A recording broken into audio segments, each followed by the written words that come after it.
교육공학 학생들이 평생교육을 배우면 좋은 점이 무엇인가요? 네, 제가 보기에 몇 가지가 있는데 네. 이제 첫 번째인 경우에 교육공학 쪽은 실제로 프로그램을 개발하고 운영하는 것과 관련된 고도의 전문적인 영역입니다.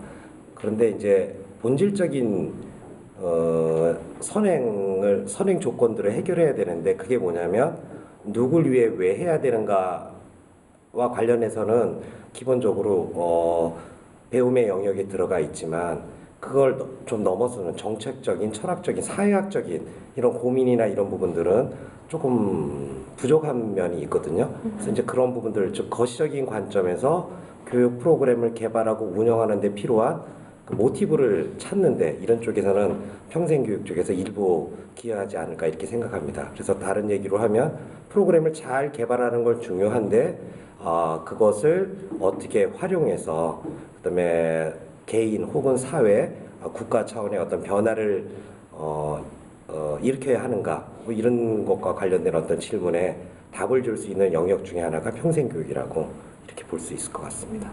그럼 평생교육사에게 필요한 자질에는 무엇이 있나요? 일단 기본적으로 여러 가지가 있겠지만 일단 제일 중요한 게 합리적이고 적절한 합리적이면서 논리적이고 적절한 프로그램을 개발하고 운영하는 능력 이게 아주 중요합니다. 그래서 이제 이런 부분들은 공학적인 차원에서 기본이 돼 있다고 보고요. 이제 더 나아가서 이제 결국 이제 프로그램을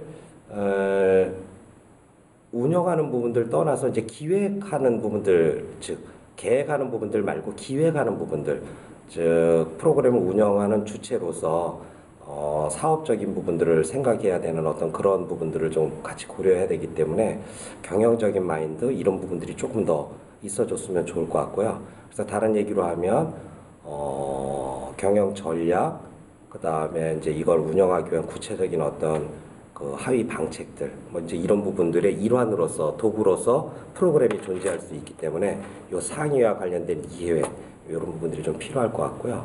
그다음에 두 번째는 결국은 이제 사람을 움직이는 거거든요. 그래서 사람은 지식과 기능을 통해 변화를 통해서도 움직일 수 있지만 그 태도적인 부분들이 있습니다. 그래서 깊이 내재해 있는 어떤 그런 부분들인데 이런 부분들을 좀 읽어내고 반영할 수 있는 어떤 심리학적인 어떤 그런 부분들 이런 부분들도 좀 있어야 될 것 같고요. 그 다음에 결국은 이제 프로그램이 운영돼서 궁극적으로는 개인의 발전 더 나아가서 사회의 발전 이제 이런 부분들이 좀 연결되는 거잖아요. 그러다 보니까 정책적이고 전략적인 안목 이제 이런 부분들도 조금 필요할 것 같고요. 그 다음에 이제 실제로 이제 프로그램을 운영하는 능력, 그러니까 잘 개발하고 운영하는 부분들을 배운다고 하지만 또 전문적으로 운영하는 데 필요한 어떤 능력, 역량들이 필요하거든요.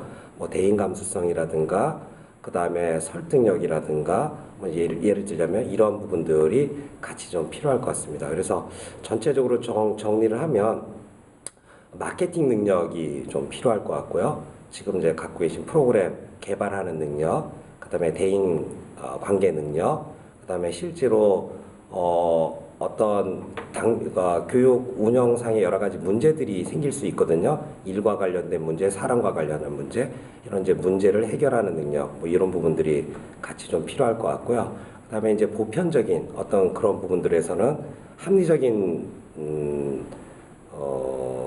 활동들을 전제로 하니까 정보를 수집하고 분석하고 그다음에 그 안에서 뭔가 이렇게 크리티컬한 부분들을 찾아낼 수 있는 어떤 합리적인 사고 능력 이런 부분들 하고요.